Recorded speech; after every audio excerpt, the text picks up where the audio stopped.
Aminado ang DepEd na may learning crisis ngayon sa Pilipinas. Sa gitna po yan ang patuloy na kakulangan sa mga classroom at kahinaan ng maraming bata sa pagbasa. Saksi, si Ivan Mayrina.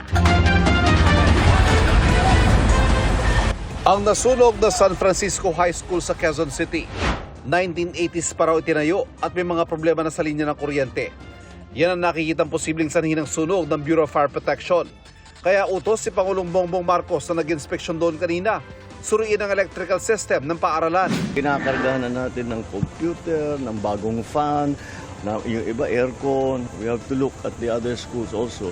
Natiyakin na at the very least may magandang fuse box para hindi makapag-overload sa ating electrical systems. We opted to revert to double shift para po ma-accommodate po yung mga bata na nawalan po ng classroom dito po sa old building. Ayon kay Education Secretary Sani Angara, plano magtayo ng bagong gusali na posibleng matapos sa loob ng 1 taon. Nagpaliwanag din si Angara kung din ang problema sa classroom ng paaralan sa Naik, Cavite, kung saan magta-3,000 enrollees pero 6 lang ang classroom. Yung eskwelahan namin doon, parang ang datos doon, 900% ang increase sa enrollment. So hindi nakakahabol po yung construction. Relocation area anya ang Naik, kaya ganoon na lamang ang bilis sa pagdami ng mga nag-e-enroll. Hindi rin anya basta-basta makapagtayo ng mga school building dahil walang espasyong pagtatayuan. Sa pag-aaral ng 2nd Congressional Commission on Education o EDCOM-2 at ng Philippine Institute for Development Studies, lumabas sa problema rin ang espasyo sa urban areas para sa ibang bahagi ng Calabarzon, gayon din sa Metro Manila, Soc-Sargen at BARM. Hindi lang yan ang problemang sumalubong sa sektor ng edukasyon sa muling pagsisimula ng klase.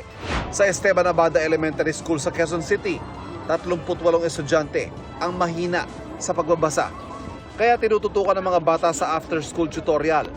Ang sinisisi ng marami, ang pag-lockdown ng COVID-19 pandemic dahil matagal na hindi na ibalik ang face-to-face classes. Pero sabi ng United Nations Children's Fund o UNICEF, bago pa ang mga lockdown ay may learning crisis sa bansa.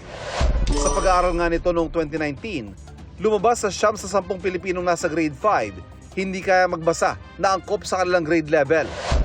83% o mahigit 8 naman sa 10 ang hirap sa basic mathematics.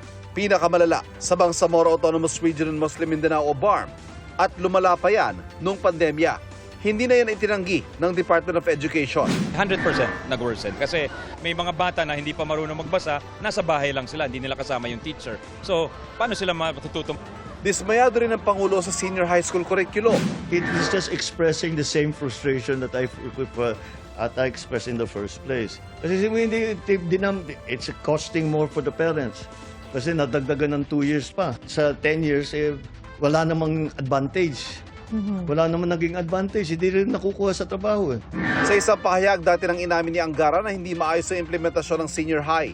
Pero nasa kamay na ng Kongreso ang desisyon kung ipagpapatuloy pa ito. Para sa GMA Integrated News, ako si Ivan Mayrina, ang inyong saksi.